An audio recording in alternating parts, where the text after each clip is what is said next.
Memperingati Hari Hak Asasi Manusia atau HAM sedunia yang jatuh setiap tanggal 10 Desember, puluhan mahasiswa yang tergabung dalam Aliansi Perjuangan Demokrasi melakukan aksi demonstrasi mengecam segala bentuk pelanggaran HAM di Indonesia. Massa mendesak pemerintah mengusut tuntas segala bentuk pelanggaran HAM dan menghukum oknum pelakunya. Aksi demonstrasi peringatan Hari Hak Asasi Manusia oleh Aliansi Perjuangan Demokrasi, Kamis siang berlangsung di Jalan Tugu, Kota Malang. Puluhan massa yang turun dengan membawa poster berisi tuntutan, melakukan orasi di bundaran Jalan Tugu, Kota Malang. Dalam orasinya, massa mengecam segala bentuk pelanggaran HAM yang terjadi di Indonesia. Massa menilai bahwa pemerintahan Jokowi Ma'ruf banyak terjadi pelanggaran HAM di tanah air. Masyarakat kecil rata-rata menjadi korban pelanggaran HAM. Massa Aliansi Perjuangan Demokrasi juga mendesak pemerintah untuk mengusut tuntas segala bentuk pelanggaran HAM dan menghukum oknum pelakunya. Dalam aksi tersebut, massa juga menyampaikan beberapa tuntutan. Di antaranya meminta pemerintah memberikan jaminan HAM kepada setiap warga, mengesahkan Undang-Undang PRT, mensahkan Undang-Undang Penghapusan Kekerasan Seksual, menghentikan kriminalisasi terhadap aktivitas, serta menuntut pemerintah mencabut Undang-Undang Omnibus Law. Merebut kembali hak asasi dirampas dari kami. Itu poin yang kami ingin kampanyekan, yang dimana 10 Desember merupakan hari memperingati hak asasi manusia yang diakui oleh dunia, yang disahkan dalam PBB atau Perserikatan Bangsa-Bangsa. Yang berikut, mengapa kami hari ini melakukan aksi? Di mana kami ingin menyampaikan, mengkampanyekan bahwa persoalan hak asasi manusia dari masa lampau sampai saat ini, dari masa Orde Lama, Orde Baru, masa kolonial Belanda dan sampai masa reformasi, belum dituntaskan satu pun. Itu yang poin yang kami ingin sampaikan, kami ingin kampanyekan kepada seluruh masyarakat di muka umum, khususnya masyarakat Kota Malang, bahwa beberapa kebijakan yang saat ini tidak pro terhadap masyarakat, yang dimana persoalan RUU PKS kemarin juga pro terhadap masyarakat. Ada dari berbagai kota melakukan pemogokan, mendapatkan represi, dipukul, masuk ke penjara. Terus persoalan Omnibus Law, undang-undang atau pasal-pasal turunan ini kan sangat membahayakan. Misalnya persoalan di ekologis. Akan tetapi berbagai kota sudah melakukan sebuah pemogokan, tetap saja disahkan lewat kelompok-kelompok yang punya kepentingan. Makanya kami dari Aliansi mengatakan bahwa persoalan Omnibus Law adalah perkawinan silang antara pemerintah DPR Indonesia dengan investasi yang melahirkan sebuah anak yang namanya Omnibus Law, sebuah bayi yang namanya Omnibus Law, yang menyulitkan masyarakat, yang disebut secara sepihak. Ini tidak menghargai namanya konstitusi yang sudah diatur dalam konstitusi, yang dimana kedaulatan tertinggi berada di tangan rakyat. Nyatanya sekarang di mana kedaulatan tertinggi ada di tangan rakyat. Dengan sikap kami juga akan tolak partai-partai berbus, tolak pemilu-pemilu yang tidak pro terhadap rakyat, bangun partai yang sesuai dengan keinginan masyarakat. Simon Alfredo melaporkan. Lingkaran Survei Indonesia atau LSI Deni JA merilis hasil hitung cepat atau quick count Pilkada Kabupaten Malang tahun 2020. Hasilnya, pasangan calon nomor urut 1, Sanusi Didik, unggul atas dua pesaingnya dengan memperoleh 45,99% suara. Salah satu lembaga survei LSI Deni JA yang melakukan hitung cepat Pilkada Kabupaten Malang merilis hasil hitung cepat usai data 100% terkumpul pada pukul 17.30. Dari hasil penghitungan cepat yang dilakukan di 260 tempat pemungutan suara yang dipilih secara acak dan proporsial di Kabupaten Malang, petahana pasangan Sanusi Didik Gatot unggul dengan 45,99% suara. Diikuti dengan pasangan calon Latifah Sohib Didik Budi 41,60% dan Heri Cahyono Gunadi Handoko 12,41%. Dito Arif, analis dari LSI Deni JA, mengatakan untuk metodologi survei dalam pemilihan Bupati Malang kali ini menggunakan random sampling secara bertingkat dengan margin of error atau batas ambang kesalahan plus minus 1%. Meskipun dari hasil hitung cepat LSI Denny JA memenangkan pasangan nomor urut 1, namun Dito Arif meminta masyarakat Kabupaten Malang untuk menunggu hasil resmi dari KPU Kabupaten Malang. Untuk diketahui, berdasarkan data KPUD Kabupaten Malang, perhelatan Pilkada serentak di Kabupaten Malang, total ada 4.999 tempat pemungutan suara. Sementara, pada Pilkada tahun ini jumlah partisipasi pemilih hanya 57,81%. Sedangkan target KPU pada pemilihan tahun ini di kisaran 70%.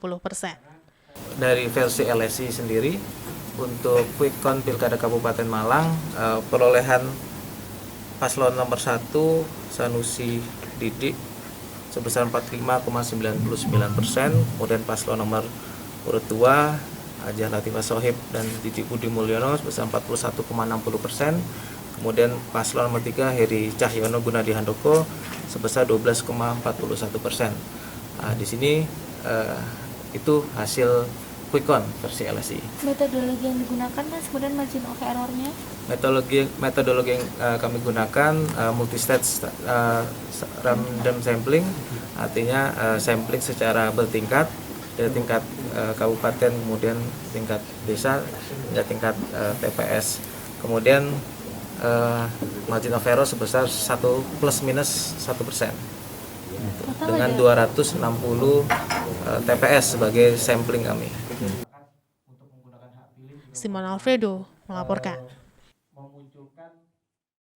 Akibat terkendala cuaca dan hujan yang turun dengan intensitas tinggi, berdampak pada kerusakan tanaman bawang. Daun berwarna kuning kecoklatan dan membusuk. Sementara untuk harga jual di tingkat petani relatif stabil dalam beberapa hari terakhir, hanya saja volume panen mulai berkurang.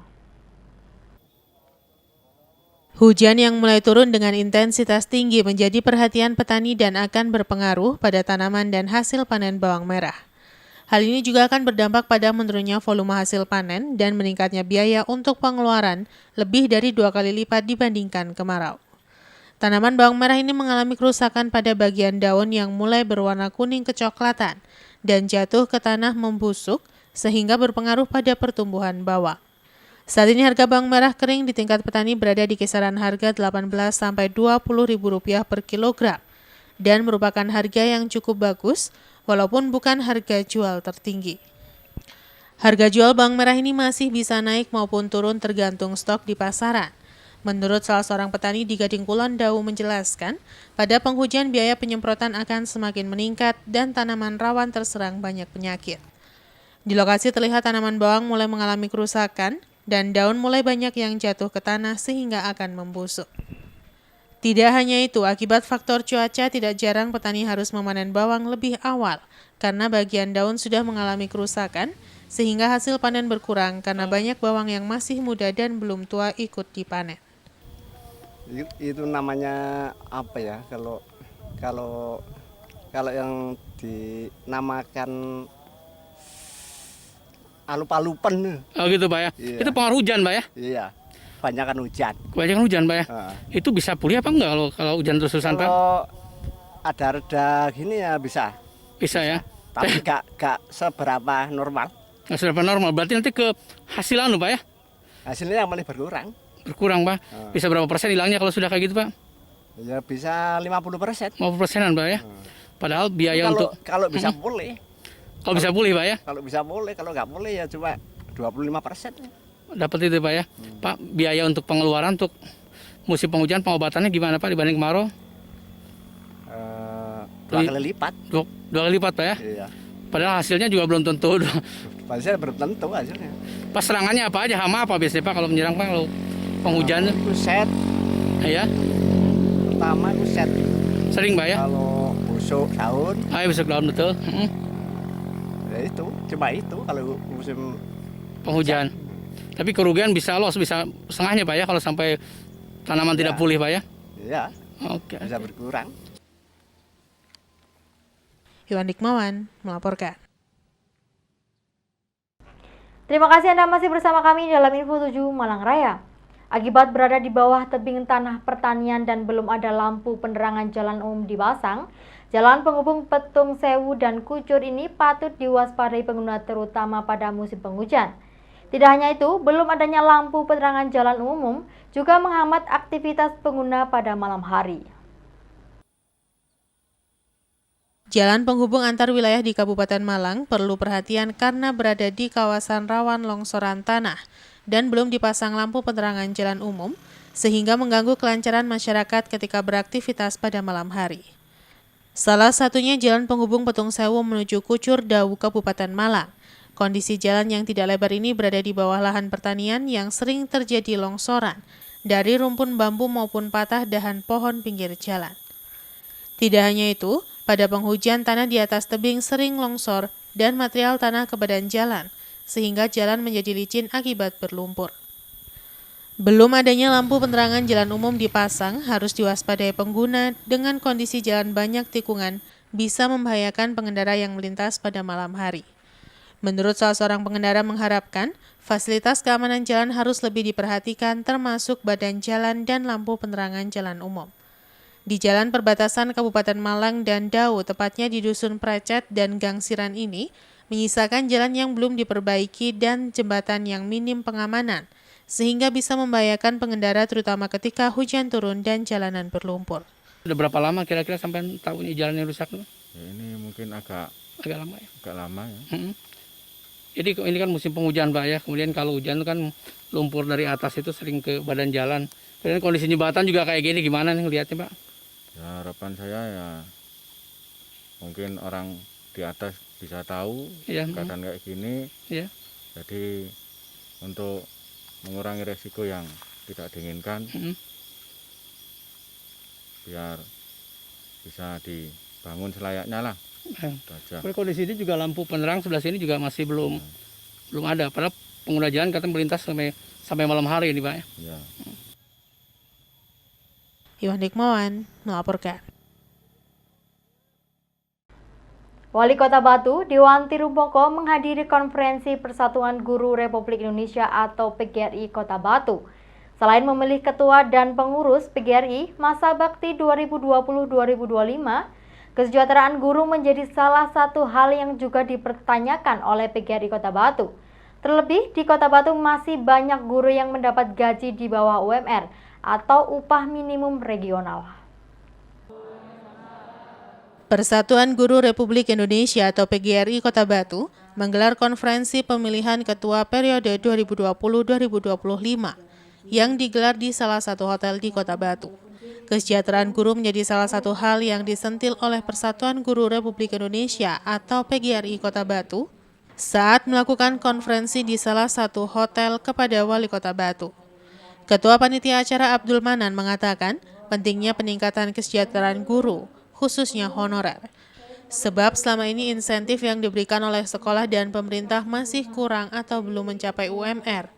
Wali Kota Batu Dewanti Rumpoko berjanji akan membantu kesejahteraan guru yang lebih baik ke depannya. Dewanti juga mengucapkan apresiasi dan terima kasih kepada ketua dan pengurus PGRI Kota Batu yang purna tugas. Tak lupa dirinya juga berpesan kepada PGRI Kota Batu untuk kedepannya semakin profesional dalam setiap hal. Terutama harus selalu mengedepankan update guru sehingga mampu menerapkan sistem pembelajaran yang sempurna dalam situasi apapun.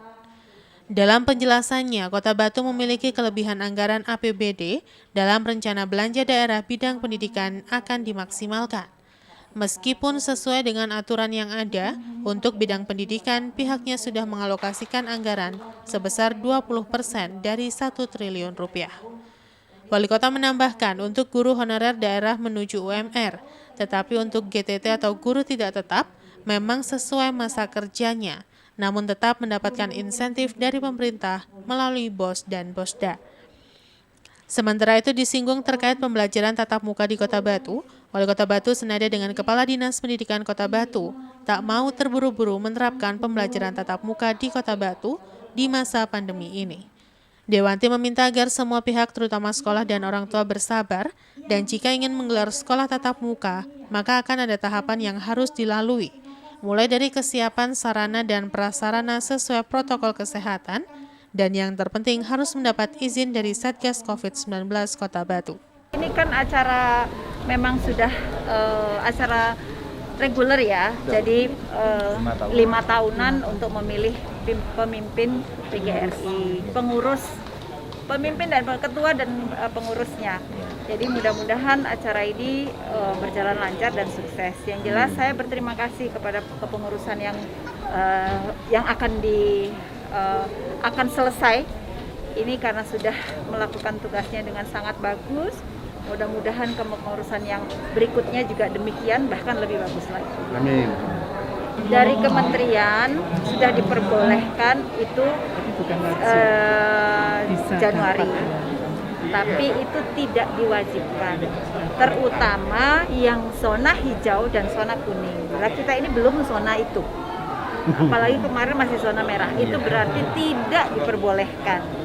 Nah, kalaupun nanti zona kuning, zona hijau diperbolehkan, satu, itu atas persetujuan bersama, baik dari kepala sekolah, guru-guru, komite, orang tua murid yang menandatangani persetujuan tersebut. Nah, saya juga minta sama Bu Eni, ketika itu sudah ditandatangani, komite juga diminta untuk ikut mengawasi, bukan hanya guru. Karena tugas guru itu kan ngajar. Kalau harus ditambahi mengawasi di halaman dan sebagainya, itu nanti akan menjadi sebuah kerepotan sendiri. Yanto Yanjung melaporkan.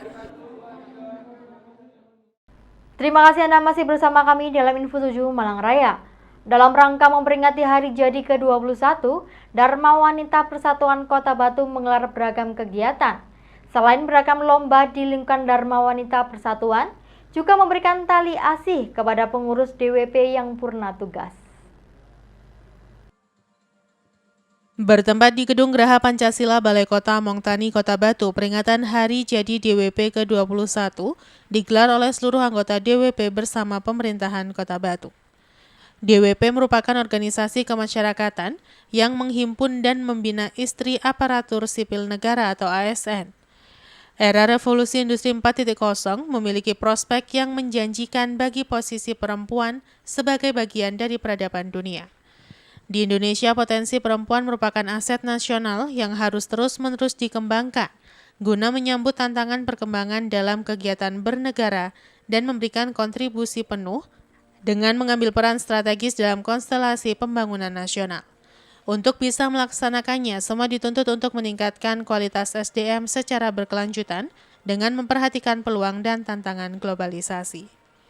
DWP Kota Batu mampu menjaga citra yang baik di tengah masyarakat yang dinamis, mampu membangun kemitraan komunikasi yang harmonis antar lintas sektoral, sekaligus bersinergi dan koordinasi serta bekerja sama dalam rangka suksesnya pembangunan Kota Batu. Mengayomi dan mewujudkan kesejahteraan anggota dan keluarganya melalui peningkatan kualitas sumber daya anggota untuk mendukung tercapainya tujuan nasional. Berdasarkan Pancasila dan Undang-Undang Dasar 1945, serta mendampingi dan mendukung dalam tugas maupun pekerjaan mengabdi kepada bangsa dan negara. Kita fokus pada mensejahterakan anggota kita, juga untuk mendukung kegiatan program-program pemerintah. Jadi fokus kegiatan apa yang menjadi prioritas utama dari pemerintah itu yang kita dukung. Kita selalu mensosialisasikan protokol kesehatan, baik itu di anggota kita sendiri maupun kepada masyarakat. Kita membagi masker, mengadakan bakti sosial kepada masyarakat supaya pemeriksaan kesehatan supaya masyarakat sehat. Hari ini temanya peran ibu dalam menghadapi pandemi COVID-19, utamanya dalam mendampingi anak-anak belajar di rumah. Pada kesempatan tersebut, Dewan Penasehat menyampaikan bahwa DWP Kota Batu patut bersyukur dan berbangga hati karena pada usia yang ke-21 telah menjadi organisasi perempuan yang terus tumbuh, baik secara internal maupun eksternal dalam menjalankan program kerja organisasi secara hierarki dan terstruktur.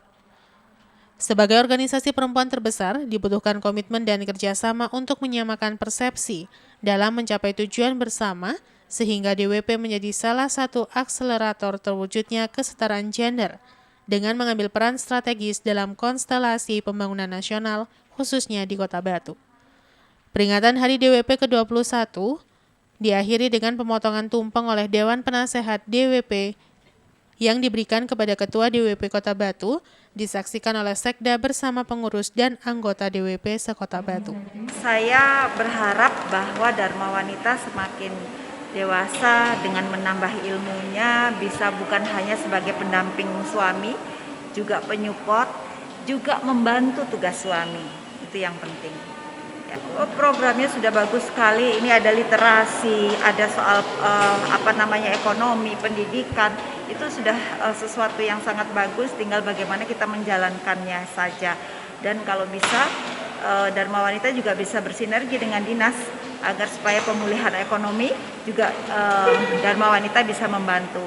Dari segi pendidikan, Dharma Wanita bisa membantu. Contohnya seperti sekarang di masa pandemi ini, di mana orang tua kebingungan bagaimana mendidik anak, Dharma Wanita bisa memberikan jalan keluar untuk bisa membantu bagaimana membuat anak bisa nyaman dan mau belajar dengan baik di rumah seperti itu. Yanto Yancung melaporkan.